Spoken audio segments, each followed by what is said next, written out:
Andoainen jaio nintzen.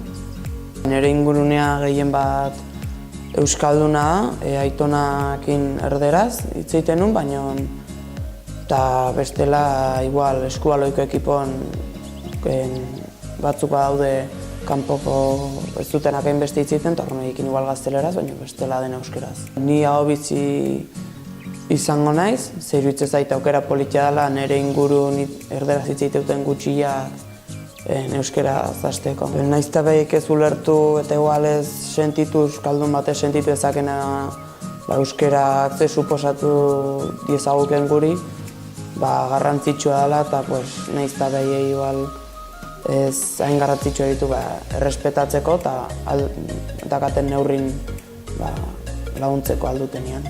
Animatu nahi dut ondo indar guztik aldutenak bintzat parte hartzea, ze aukera oso politia da, nahiz eta euskera jakin askotan ez da hitz egiten, eta orduan oso aukera politia gure ingurunea pixka de euskalduntzeko.